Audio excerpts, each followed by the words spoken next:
여러분 반갑습니다. 열왕기상 말씀 묵상 시간입니다.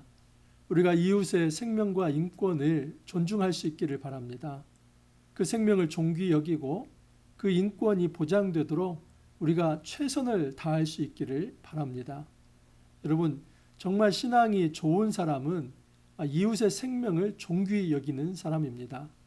신앙이 좋다 하면서 만약 자기의 생명만 존귀하게 생각하고 이웃의 인권과 그리고 이 사회의 약한 자들의 그 생명을 함부로 무시하고 행동한다면 그 사람은 가장 어린 자입니다. 아니, 어찌 보면 그런 일들을 지속적으로 행한다면 그 사람은 신앙인이라 말할 수 없습니다. 모든 생명은 하나님으로부터 기원합니다. 하나님께서 모든 생명의 창조주이십니다. 하나님께서는 자신의 모습, 하나님의 형상을 통해 이 땅의 모든 인간을 창조하셨습니다. 그래서 인간은 하나님의 형상이며 하나님을 닮은 자입니다. 여러분, 하나님으로부터 생명이 기원하기에 어떤 사람도 그 생명을 함부로 탈취할 수 없습니다. 이 생명권이라고 하는 것은 어떤 사람이 사람에게 생명의 권한을 주는 것이 아니라 천부인권입니다. 하나님께서 그 사람에게 이 땅에서 생존하도록 그 권리를 하나님께서 주신 것입니다. 그래서 하나님께서 주신 이 생명권을 어느 누구도 함부로 빼앗아갈 수 없다 하는 사실입니다. 생명은 존중되어야만 합니다. 생명으로 파생되는 인권도 존중되어야만 합니다. 인간이 살아가는 데 있어서 돈이 많든 적든 또는 건강이 있든 없든 장애가 있든 없든 또는 정신적으로 약하든 약하지 않든 살아 숨쉬는 모든 인간의 생명은 여러분 비교할 수 없고 그냥 동등하게 다 똑같이 존귀한 생명입니다. 그래서 우리는 어떤 형편에 있든지 또 어떤 사회적 계층에 있든지 또 어떤 이제 지능의 한계에 있든지 재물의 한계에 있든지 그거 여러분 상관하지 않고 살아 숨쉬는 생명이라고 한다면 우리는 존귀 여겨야만 합니다. 자, 그런데 오늘 말씀 이제 열왕기상 21장 11절에서 29절 말씀을 보면 이 아합과 이세벨은 이 나봇의 생명을 너무나 쉽게 유린해 버립니다. 여러분, 그가 가지고 있는 이 왕이라고 하는 권력, 그거 하나 믿고 정말 어찌 보면 자기가 자신의 생명을 들여서라도 보호해야 할 그 아름다운 백성의 생명인데 자기의 탐욕 때문에 그 백성의 생명을 파리목숨처럼 취급하면서 거두어가 버립니다. 여러분, 이렇게 해서 끝난다면 정말 억울하지요. 그렇기 때문에 하나님께서는 공의로 심판하십니다. 이 땅에 공의는 없는 것 같고 있는 자가 없는 자를 억누르더라도 정말 억울하게 당할 수밖에 없는 것 같지만 그렇지 않습니다. 하나님께서는 이런 불의한 무고한 피해에 대해서 반드시 심판하신다는 것을 오늘 말씀을 통해서 가르쳐 주십니다. 자, 11절 이하를 보면 그의 성읍 사람 곧 그의 성읍에 사는 장로와 귀족들이 이세벨의 치시 곧 그가 자기들에게 보낸 편지에 쓴 대로 하여, 여러분, 이 폭력이라고 하는 것이 어떤 한 사람에 의해서 저질러지는 것이 아니라 반드시 이 폭력이라고 하는 것은 집단성을 띠고 있고 그리고 공범이 존재합니다. 여러분, 한 사람을 린치할 때 내가 힘이 부족하면 옆에 있는 사람들을 모으고 또 조직화하고 그리고 음해하고 그래서 이 사람을 죽이는 것이 마땅하다 그렇게 거짓으로 선동하며 그리고 위중자들을 만들어서 그렇게 이제 그 사회에서 통하는 그런 정말 말도 안 되는 합법이라고 하는 명분 하에서 한 사람의 생명을 무고하게 살해합니다. 그 편지가 어떤 편지였습니까? 이세벨이 아합의 이 명의를 도용해서 그 나봇의 성읍 사람들에게 편지를 밀봉해서 썼습니다. 지금 이 나봇이라고 하는 사람을 이제 두 사람의 거짓 증인 그 사람들을 불량자들을 세워서 하나님을 모독하고 왕을 모독했다는 이 죄목으로 이제 정죄하고 재판을 해서 돌로 쳐 죽이라는 그런 밀봉 서신이었습니다. 여러분, 정신이 제대로 박힌 이 성읍의 지도자들이라고 한다면 아무리 왕이 보낸 편지를 할지라도 그걸 거부해야 맞았습니다. 하지만 그들은 그 권력에 무릎을 꿇어버린 것입니다. 그래서 양심을 저버리고 정말 아무 죄가 없는 이 나봇을 그 성읍의 지도자들이 함께 나서서 공범이 되어서 죽이려고 했던 것입니다. 금식을 선포하고 나봇을 백성 가운데 높이 앉힙니다. 그리고 불량자 두 사람을 불러드립니다. 그 불량자들이 이렇게 증언을 합니다.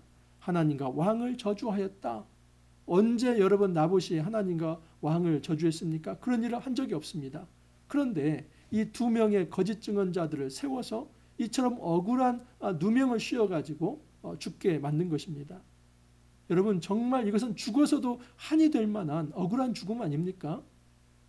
이 땅에서 힘이 없으면 이렇게 당하고 죽고 말아야만 합니까?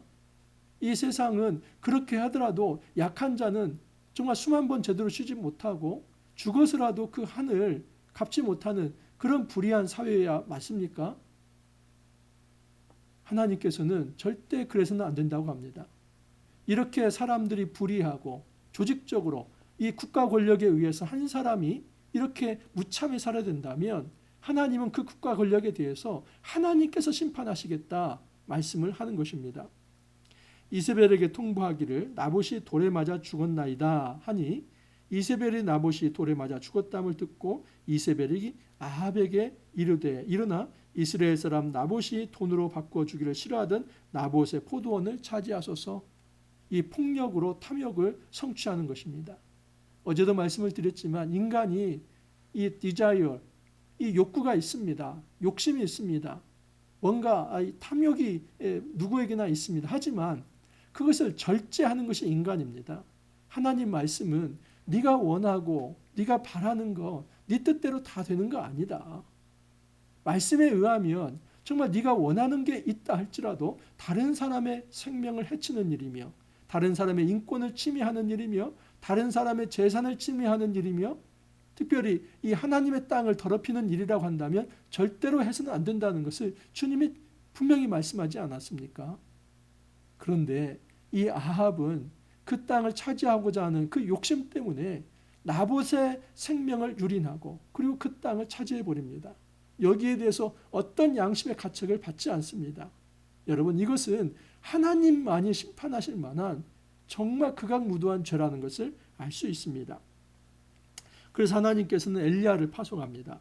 여호와의 말씀이 디셉 사람 엘리야에게 임하여 이르시되 너는 일어나 내려가서 사마리아에 있는 이스라엘의 아합 왕을 만나라. 그가 나봇의 포도원을 차지하러 그리로 내려갔나니 우리 하나님께서는 이 세상에서 일어나는 불의한 이 무고한 피를 흘리는 것에 대해서 결코 좌시하지 않습니다. 그의 선지자를 보내서 이 생명이 유린된 것에 대해서 분명히 그 책임을 묻겠다 말씀을 합니다.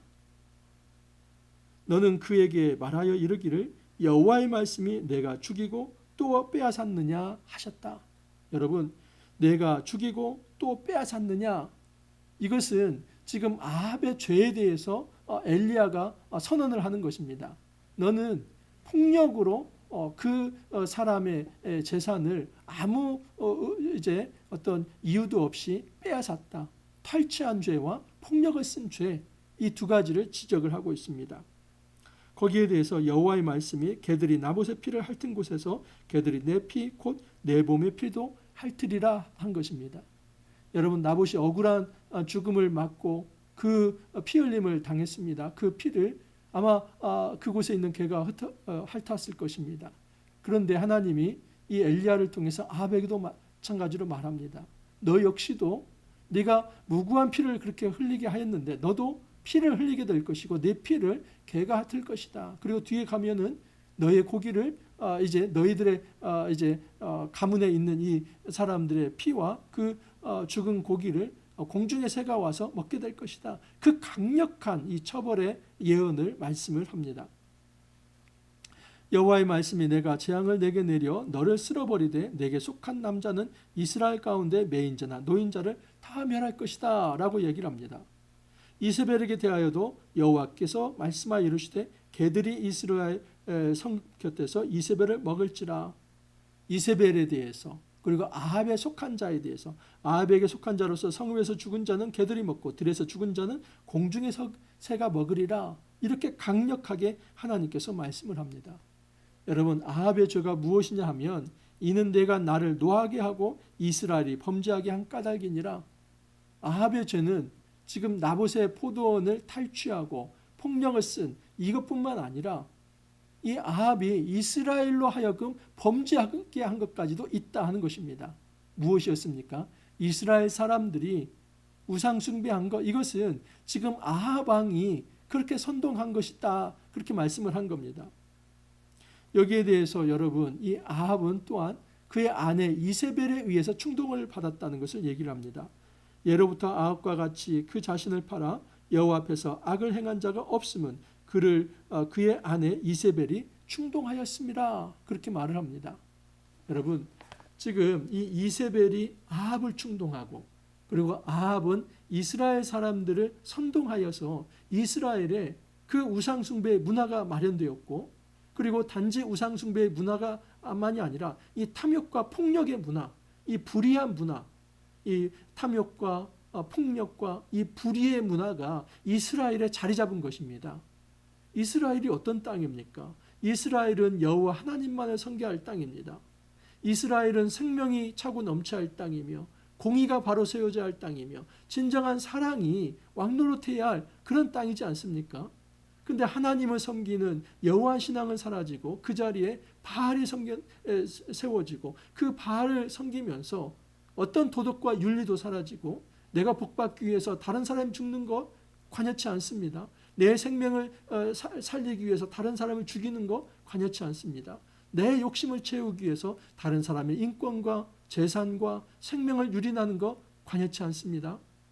여러분, 오늘날의 이 자본주의 사회가 그렇게 닮아가고 있지 않습니까? 만약에 그런 삶을 우리가 정당화하고 그런 삶을 용인하며 우리도 그 체계 속에서 정말 그런 삶을 답습해 살아간다면 우리 역시도 아합과 다를 바가 없는 존재들입니다. 하나님께 말씀하십니다. 무고한 피를 흘린 자는 그 피로써 하나님께서 갚아주시겠다 말씀을 합니다. 민수기 35장 33절에 여기에 대한 중요한 원리를 말씀해 줍니다. 너희는 너희가 거주하는 땅을 더럽히지 말라. 피는 땅을 더럽히나니 피 흘림을 받은 땅은 그 피를 흘리게 한 자의 피가 아니면 속함을 받을 수 없느니라. 무서운 말씀입니다. 너희는 너희가 거주한 땅을 더럽히지 말라. 왜 더럽혀집니까?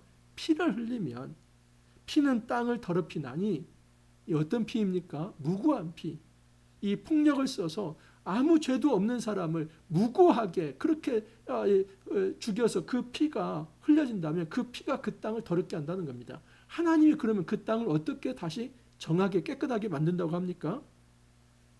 피 흘림을 받은 땅은 그 피를 흘리게 한 자의 피가 아니면 속함을 받을 수 없느니라. 이 피로 인해서 더러워진 땅은 그 피를 흘리게 한 자, 그 가해자의 피를 하나님은 흘리게 하여서 그 땅을 깨끗하게 하겠다는 것입니다. 무고한 피를 흘리게 한 자, 하나님은 그 피로서 하나님께서 보복해 주시겠다, 그렇게 말씀을 하는 겁니다. 이것이 바로 정의입니다. 결코 하나님은 무고한 피를 흘리는 것에 대해서 눈 감아주거나 좋은 게 좋은 거라고 넘어가거나 그렇게 말씀하지 않습니다. 자, 여기까지 이제 엘리야가 아합에게 예언의 말씀을 하자 이 아합이 또 쫄아들어가지고 이거 내가 잘못했다, 그렇게 합니다. 아합이 모든 말씀을 들을 때 그의 옷을 찢고 굵은 배로 몸을 동이고 금식하고 굵은 배에 누우며 또 풀이 죽어 다니니라. 여러분, 이 아합이 이제 하나님 앞에서 정말 자기가 뉘우치면서 좀 잘못했다 이런 표현을 합니다. 그러자 하나님이 또 은혜를 베푸십니다. 참 기가 막힌 하나님이시죠. 제가 하나님이라면 저는 이렇게 나쁜 사람은 그냥 용서하지 않을 것 같습니다. 하지만 하나님은 이 아합이 하나님 앞에 또 무릎 꿇을 때 일정 부분 그것을 받으시고 하나님께서 이제 그 재앙을 뒤로 물리십니다. 여호와의 말씀이 디셉 사람 엘리야에게 임하여 이르시되 아합이 내 앞에서 겸비함을 네가 보느냐? 그가 내 앞에서 겸비함으로 내가 재앙을 저의 시대에는 내리지 아니하고 아들의 시대에 그의 집에 재앙을 내리리라. 참 재미있는 것은 하나님은 이 아합이 겸비하게 무릎을 꿇자 너의 당대는 아니고 내 이제 후손에게 이 재앙을 내리겠다 말씀을 합니다. 여러분, 이 재앙이 좀 미뤄졌다고 해서 아합에게 죄가 없다 하나님 말씀하지 않습니다. 분명히 하나님은 아합의 죄에 대해서도 물으십니다. 그 대표적인 게 이제 내일 제가 말씀을 전할 것이지만 이 열왕기상 22장은 이제 아합의 죽음에 대해서 이야기합니다. 아주 비참하게 죽습니다. 이것은 아합이 지은 죄에 대해서 그가 그렇게 죽는 과정을 보여줍니다. 예언대로 성취가 되는 것입니다. 여러분, 아합에게 세 자녀가 있었어요. 아하시야, 여호람, 아달랴. 그런데 이 자녀들과 또 이세벨 다 예후의 칼에 의해서 죽게 됩니다. 그리고 이제 이 아달랴라고 하는 딸이 유다의 여호람이라고 하는 왕과 결혼을 하게 되고 그 아들이 아하시아입니다. 근데 그 아하시아 역시도 예후의 칼에 의해서 죽게 됩니다. 여러분, 이 아달랴가 이제 자기 아들이 죽게 되자 자기가 스스로 여왕이 되고 유다입니다. 유다의 여왕이 되고 이 다윗의 자손을 왕자들을 다 죽이는 정말 말도 안 되는 그런 극악한 여왕이 또 아달랴입니다. 이 아달랴가 바로 이세벨의 딸입니다. 그러니까 모전 여전이죠. 그런데 그 아달랴 역시도 나중에 이제 하나님께서 이 요아스라고 하는 어린아이 하나를 살려냅니다. 그리고 그것을 지켰던 대제사장이 여호야다인데 그 요아스 이제 7세가 되었을 때 완전한 혁명을 일으켜서 아달랴 역시도 축출을 합니다. 그러니까 하나님께서 지금 엘리야를 통해서 아합에게 하신 이 예언의 말씀은 하나도 땅에 떨어지지 아니하고 다 나중에 성취가 됩니다. 우리 기억해야 할 것이 있습니다. 불의를 행하더라도 하나님은 계시지 않기 때문에 힘 있는 자가 약한 자의 것을 빼앗는 것은 정당한 것이고, 그리고 그렇게 하는 것이 잘 사는 것이다, 경쟁에서 이겨서 살아남는 방법이다, 그렇게 생각하는 경우가 있습니다. 그렇지 않습니다. 여러분, 하나님은 지금도 불꽃 같은 눈으로 우리를 쳐다보십니다. 약한 자, 소외된 자, 단지 힘이 없기 때문에 억울하게 누명을 쓰며 무고한 피를 흘린다면 하나님은 그 피를 흘리게 한 자의 피를 반드시 하나님께서 대갚아 주시겠다 말씀을 합니다. 이 시대에 오늘날 우리 사회에 무고한 피들이 있지 않나 우리가 돌아보기를 바랍니다. 여러분, 국가는 이 생명을 지켜야만 합니다. 국가가 만약에 그 생명을 지키는 일에 소홀히 한다면 그건 국가가 잘못하는 것입니다. 우리가 다른 것은 이제 침묵할 수 있다 할지라도 이 생명에 관한 일에 대해서는 정말 하나님의 불꽃 같은 눈으로 우리가 그걸 바라볼 수 있어야 하며 그 가슴으로 이 세상을 볼 수 있어야만 합니다. 무고한 생명이 유린되고 그 인권이 짓밟히는 이 일에 대해서만큼은 우리가 분연히 일어서야만 합니다. 그렇게 해서는 안 된다. 여러분, 이 땅의 모든 생명, 아무리 약하다 할지라도, 어리다 할지라도, 성별이 여성이라 할지라도, 노인이라 할지라도, 피부색이 다르다 할지라도, 정신지체가 있느냐, 또는 뭐 육체적 장애가 있느냐, 그것이 아무 변수가 되지 않습니다. 사람이라고 한다면 모든 사람이 평등하고 동등합니다. 거기에 어떤 계층도 계급도 있을 수 없습니다. 하나님 보시기에는 똑같이 중요하고 고귀한 생명들입니다. 여러분, 우리 믿는 자들이 이 생명을 지키는 일에 앞장서기를 바라고 그 생명이 유린되는 일에 있어서는 분연히 일어나서 잘못되었다고 말할 수 있는 그런 담대한 신앙이 우리 안에 있기를 간절히 소망합니다. 기도합니다. 주님, 이 땅을 살아가면서 참으로 생명이 유린이 되고 무고한 생명이 피를 흘리게 되는 것에 대해서 너무나 가슴 아파할 수밖에 없습니다. 우리 한국 사회에서도 그러한 일들이 있었고, 또한 지금 전 세계 현장에 있어서도 정말 무고한 피들이, 민간인의 피들이 흘려지고 있는 모습들을 보게 됩니다. 주님, 하나님께서 은혜를 더하여 주시사 정의를 세워주시사 참으로 무고한 피가 더 이상 흐르지 않게 하여 주시고 생명이 존중되고 인권이 존중되는 그 거룩하고 경건한 사회가 만들어질 수 있도록 하나님 은혜를 더하여 주옵소서. 주님 감사하옵고 예수님 이름으로 기도하옵나이다. 아멘. 여러분, 이제 열왕기상 내일까지 해가지고 전체 마무리를 좀 하도록 하겠습니다.